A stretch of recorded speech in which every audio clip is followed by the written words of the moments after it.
Taruh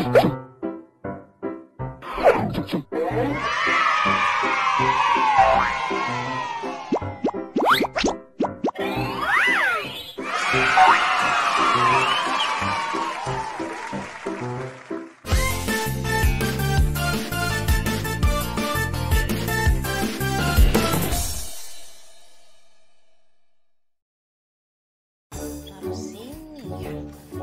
Ini minumnya, Kak. Rio, makasih ya sayang. Taruh di meja dulu minumnya. Taruh sini ya, Kak. Iya. Makasih ya. Iya, Kak. Wah, Kakak lagi pasang poster ya? Aku jadi keinget tugas membuat infografis nih. Tapi aku bingung. Emang kamu infografisnya tentang apa?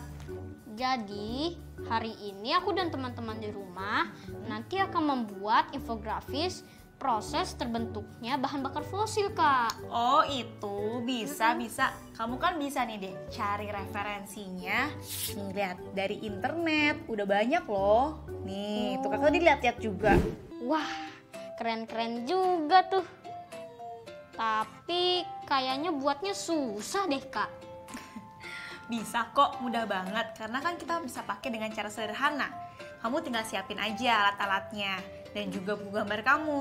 Nanti kamu bisa pilih, bisa pakai spidol, krayon, pensil warna, atau lainnya. Caranya, Kak? Nah, caranya nanti akan kakak pandu ketika proses pembuatannya ya. Ngomong-ngomong bahan bakar nih, Kak. Rio mau tanya nih.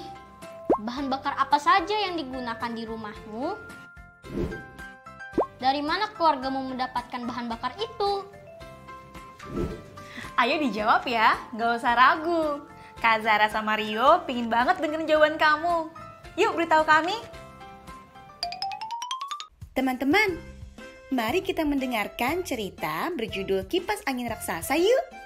Tapi sebelum memulainya, kita berdoa dulu ya. Supaya belajar hari ini diberi kelancaran. Amin.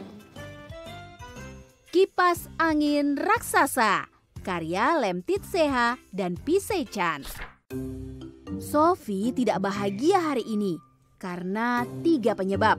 Pertama, Sophie tidak menyukai cuaca panas dan hari ini sangat gerah. Kedua, Sophie ingin makan mangga, tetapi pohonnya terlalu tinggi. Ketiga, Sophie ingin bermain bersama adiknya Tok, tetapi dia menolak. "Aku tidak bisa bermain hari ini, Sophie," kata Tok. "Aku tidak ingin rambutku berantakan." Ini membuat Sophie sangat kesal pada Tok. Di lantai dekat Sophie tergeletak penggaris. Sophie mengambil dan mengacungkannya di depan kipas angin untuk mengukur. Kipas itu lebarnya 2 kali penggaris. Gumam Sophie, dan dia mulai membayangkan. Jika kipas angin berukuran 2 kali penggaris menghasilkan angin sekencang ini, dia bergumam. Akankah kipas angin yang lebih besar menghasilkan angin yang lebih kencang? Jika cukup besar, mampukah kipas angin itu menghasilkan angin sekencang di tepi sungai? Sophie membayangkan pasti rasanya menyenangkan sekali. Bagaimana jika kipas anginnya sebesar rumah? Pikir Sophie. Dia membawa penggarisnya keluar dan mengukur rumah dari depan ke belakang dan dari satu sisi ke sisi lain. Jika kipas anginnya sebesar itu, mangga-mangga akan berjatuhan dari pohonnya. Anjingnya Bob akan terbang di udara. Dan rambut si Tok akan mekar seperti sarang burung. "Sophie," panggil Tok dari teras rumah. "Aku punya mangga." Sophie bercerita kepada Tok tentang penggaris dan kipas angin. Tok mengangkat penggaris dan berpikir sesaat.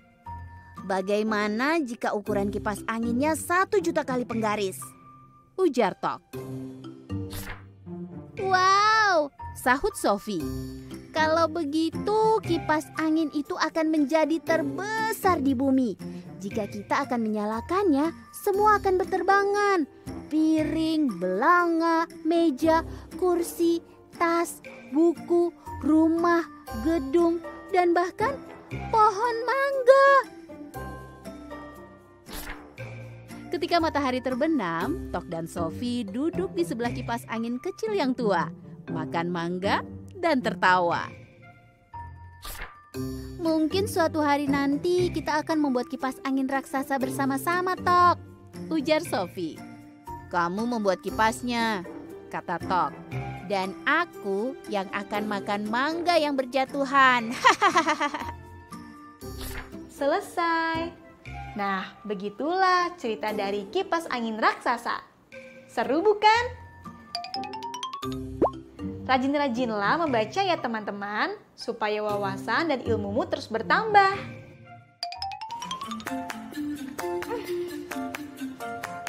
Rio mau kemana? Mau ke kamar, Kak. Mau tidur. Pasti Rio lupa nih. Ayo. Lupa apa, Kak? Kan kakak udah sering ingetin Rio. Kalau abis nyalain kipas, harus dimatikan.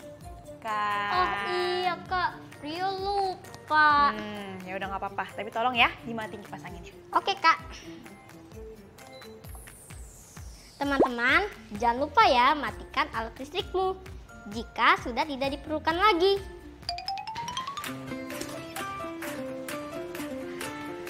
Yuk, sekarang kita bakal membahas perhitungan daya listrik ya. Lampu termasuk daya listrik kan, Kak? Iya dong, lampu termasuk daya listrik. Nah, sekarang ini ada latihan nih, biar adik-adik di rumah dan juga Rio bisa semakin paham tentang perhitungan daya listrik.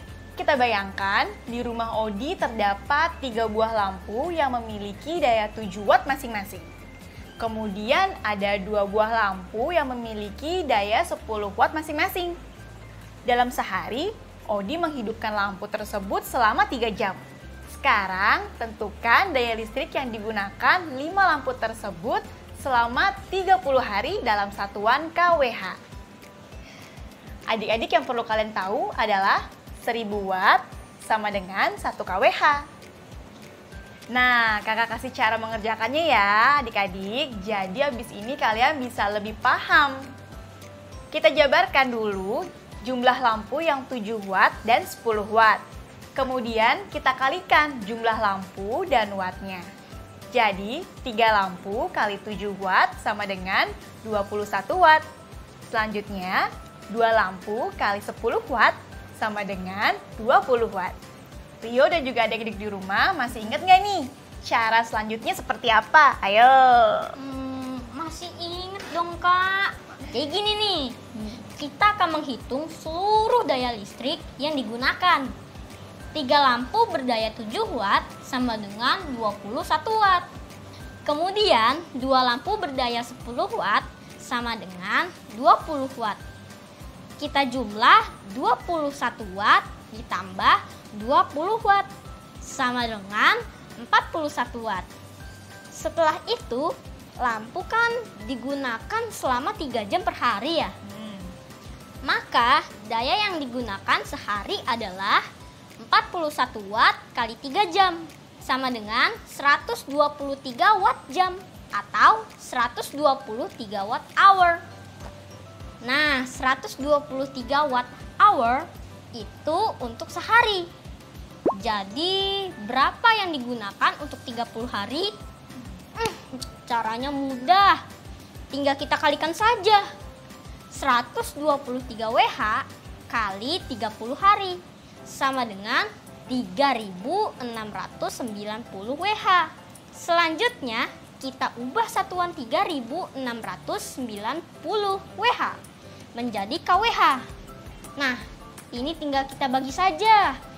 Jadi, 3.690 WH bagi 1000 hasilnya adalah 3,690 kWh. Atau bisa ditulis 3,69 kWh. Gitu kan, Kak? Cara menghitungnya. Adik aku nih pinter banget sih. Sakit, Kak.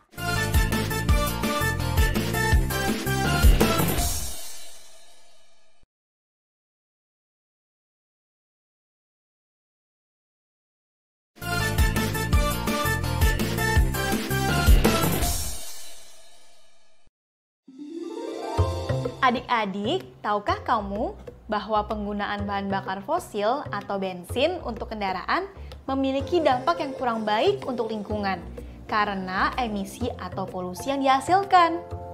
Nah, dari polusi tersebut tentunya akan berakibat buruk. Tidak hanya untuk kesehatan manusia, tapi juga lingkungan. Salah satu kerusakan lingkungan yang dapat ditimbulkan adalah kerusakan lapisan ozon. Oh iya, kalian tahu nggak bahwa ada salah satu hewan yang juga dapat menyebabkan kerusakan lapisan ozon dan polusi udara? Hewan tersebut adalah kecoa. Mengapa bisa begitu? Mungkin terdengar lucu, namun faktanya ternyata kecoa selalu buang angin setiap 15 menit sekali yang dapat menghasilkan gas metana. Bahkan saat mati pun kecoa akan terus buang angin selama 18 jam. Dengan banyaknya kecoa di dunia, bisa bayangin nggak berapa gas metana yang dihasilkan oleh kecoa? Wah, pasti banyak sekali ya kak. Rio jadi merinding. Dari kecoa saja bisa mempengaruhi lapisan ozon ya kak.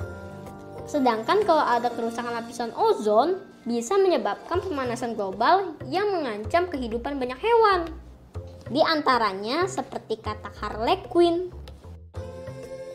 Nah, untuk mengurangi polusi udara nih Rio, sekarang sudah mulai diperkenalkan kendaraan yang menggunakan energi listrik. Berbeda dengan kendaraan berbahan bakar bensin yang menggunakan satuan liter, konsumsi kendaraan berbahan bakar listrik ini menggunakan satuan kWh. Dengan listrik 1 kWh, sebuah mobil listrik dapat menempuh jarak 7,8 km. Dengan kata lain, perkiraan konsumsi bahan bakarnya adalah 7,8 km per kWh. Nah, Rio dan adik-adik di rumah, jadi berapakah perkiraan jarak yang dapat ditempuh mobil dengan 10 kWh? Jadi teman-teman di rumah, jarak tempuh 1 kWh jika dibulatkan akan menjadi 8 km. Kemudian jarak tempuh 10 kWh akan menjadi 80 km. Nah, untuk tarif listrik PLN per 1 kWh adalah Rp1.450. Jadi, dengan 5 kWh atau setara dengan Rp7.250, penghitungan jarak yang akan ditempuh yaitu jarak tempuh 1 kWh yang dibulatkan menjadi 8 km dengan estimasi jarak tempuh 5 kWh setara dengan Rp7.250 adalah 40 km. Hanya dengan Rp7.250, mobil listrik dapat menempuh jarak 40 km. Wah, ternyata irit banget ya kak. Iya deh, pastinya mobil listrik jauh lebih irit dibandingkan dengan mobil berbahan bakar bensin Pertalite. Karena harga 1 liter bensin Pertalite berkisar Rp7.600 yang hanya mampu menempuh jarak 15 km. Sedangkan mobil berbahan bakar listrik dengan Rp7.250 dapat menempuh jarak 40 km. Keren ya dek? Asik nih kalau kita punya mobil berbahan bakar listrik.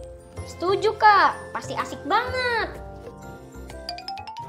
Sekarang kita akan sedikit mengubah kendaraan yang akan dibandingkan ya. Tadi kan kita udah bahas tentang mobil tuh. Nah, sekarang kita akan membahas tentang motor. Motor ada juga kan kak yang berbahan bakar listrik? Oh pastinya dong, ada. Nah, yaudah yuk langsung aja kita coba soal latihannya. Sebuah motor berbahan bakar listrik dengan harga bahan bakar Rp1.450. Konsumsi bahan bakarnya adalah 11,6 km per kWh. Dan kapasitas bahan bakar penuhnya atau baterainya adalah 5 kWh. Ini jangan lupa dicatat ya adik-adik. Adik-adik, tentukan jarak yang dapat ditempuh oleh motor listrik tersebut. Kalian bisa salin tabelnya terlebih dahulu ya. Rio, nanti bisa tolong kakak untuk menjawabnya kan? Oke kak. Jadi teman-teman, pertama untuk informasi kalian ya, Jarak yang dapat ditempuh bisa dilihat pada kolom konsumsi bahan bakar tadi. Yuk, sekarang kita langsung bahas aja. Ini tinggal kita kalikan saja jarak yang dapat ditempuh dengan nilai KWH-nya. Jadi, 1 KWH sama dengan 11,6 km dibulatkan menjadi 12 km. Kemudian 3 KWH sama dengan 3 kali 12 km sama dengan 36 km. Nah, untuk kapasitas penuh adalah 5 KWH. Jadi, 5 KWH kali 12 km sama dengan 60 km. Begitu kan, Kak? Iya, bener deh. Kamu hebat banget. Nah, masih berlanjut nih. Kalau jawabannya seperti tadi yang kamu jelaskan, jadi berapa ya biaya yang diperlukan untuk mencapai jarak 50 km? Oh iya, kalian bisa lihat catatan tabel informasi tadi ya. Adik coba jawab ya, Kak. Jadi, jika isi baterai penuh yang sama dengan 5 kWh dan biaya per kWh-nya sama dengan Rp1.450, maka biaya yang diperlukan adalah 5 kali Rp1.450 sama dengan Rp7.250. Benar kan, Kak? Kayak begitu caranya? Betul, Rio. Begitu caranya. Mudah bukan teman-teman di rumah? Nah, sekarang kita coba bandingkan yuk dengan motor berbahan bakar bensin merek Foria. Kalau motor Foria ini harga bahan bakarnya adalah Rp9.000 per liter dengan konsumsi bahan bakar 51,7 km per liter dan kapasitas bahan bakar penuh bensin adalah 5 liter, ini akan menjadi acuan kalian saat mengerjakan latihan. Sekarang, kakak akan memberikan kalian latihan tugas untuk dikerjakan bersama orang tua di rumah. Kalian catat dulu ya. Ini tidak harus langsung dijawab. Kerjakanlah saat ada waktu senggang. Soal pertama. Hitunglah jarak yang dapat ditempuh oleh motor Foria. Isilah berdasarkan tabel yang ada. Kalian bisa salin dulu ya tabelnya. Nah, teman-teman, lanjut soal kedua ya. Hitunglah biaya yang diperlukan untuk mengisi bahan bakar penuh dari motor Foria. Oke, sekarang kita lanjut soal ketiga. Bandingkan jarak dan biaya yang dapat ditempuh oleh kedua kendaraan dalam kondisi penuh. Nah, di layar bisa kalian lihat ada 2 perbandingan. Satu motor listrik, satunya motor bensin Foria. Untuk tabel motor listrik sudah kita jawab tadi. Sekarang giliran motor Foria yang harus kita pecahkan soalnya. Kalian bisa salin dulu tabel yang ada di layar pada buku latihan masing-masing ya. Jangan lupa untuk sering mengasah kemampuan kalian setiap hari. Selamat mengerjakan adik-adik di rumah. Semangat! Halo teman-teman. Sekarang kita akan mulai proses pengerjaan proyek hari ini. Hari ini kita akan membuat infografis dari proses terjadinya bahan bakar fosil. Wah, boleh tuh. Tapi ada beberapa kriteria infografis yang baik yang perlu kamu ketahui dulu.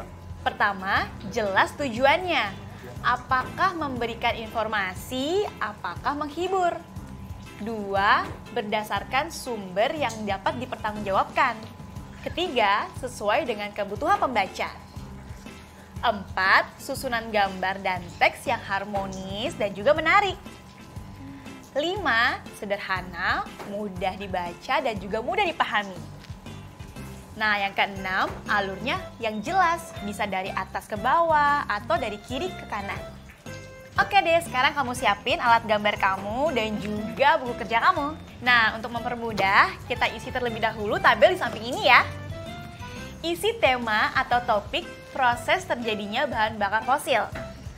Lalu tuliskan ukuran kertas, misalnya A4. Lalu tentukan alat gambar yang akan digunakan, misalnya spidol atau krayon. Tuliskan juga sumber bacaan kalian, misalnya didapat dari buku atau mungkin dari internet. Lalu tentukan teks yang akan ditulis dalam infografis. Dan langkah yang terakhir, siapkan sketsa gambar kalian. Oke, sudah Kak. Kalau gitu, mari kita mulai proses pembuatan infografis ini.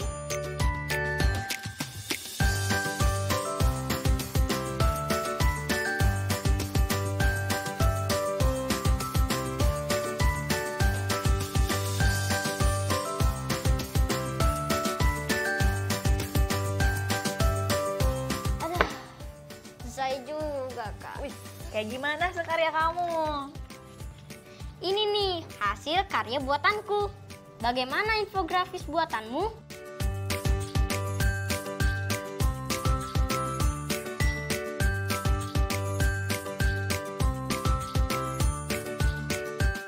Kakak yakin banget teman-teman di rumah juga pasti membuatnya dengan kreativitas mereka sendiri. Nah, kakak mau nanya nih sama Rio. Apakah kamu suka sama hasil infografis yang kamu bikin sendiri ini? Suka dong Kak. Terus apa hal yang paling menyenangkan saat kamu membuat proyek ini? Waktu menggambar Kak. Nah, kalau teman-teman di rumah, apakah kamu menghadapi kesulitan saat membuat proyek ini? Nah, sekarang coba perhatikan tabel di bawah ini. Dengan konsep pembulatan, buatlah tabel informasi perkiraan kandungan karbon dan hidrogen pada 50 liter, 100 liter, dan 500 liter minyak bumi. Selamat mengerjakan! Teman-teman, jangan lupa ya mencatat judul-judul buku atau teks bacaan yang sudah kita baca hari ini.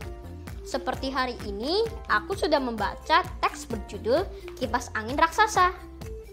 Jangan sampai lupa mencatat judulnya ya. Teman-teman, ini yang sudah kita pelajari hari ini.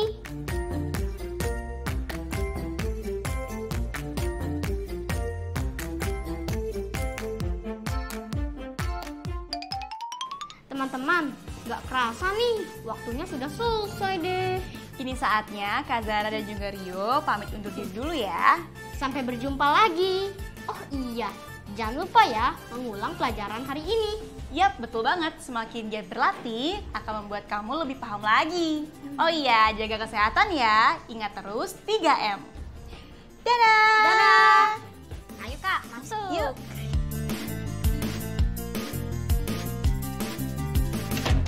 Sekarang tetap belajar dari rumah ya teman-teman. Ingat, jaga jarak, rajin mencuci tangan, dan pakai masker agar kita mencegah penyebaran COVID-19. Sampai jumpa!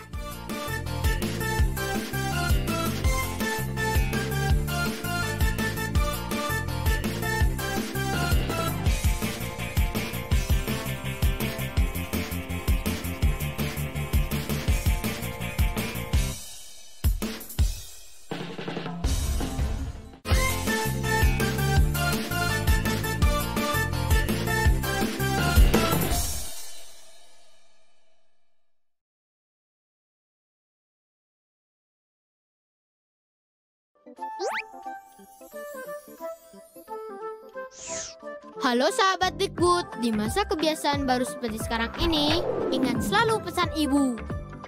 Keluar rumah kalau penting saja ya nak, ingat untuk selalu 3M. 3M itu mudah dilakukan dan bisa mencegah penyebaran virus corona. Menggunakan masker, mencuci tangan dengan sabun dan air mengalir, menjaga jarak. Sahabat Dikbud, kalau kamu sayang keluarga, jangan bawa virus ke rumah ya.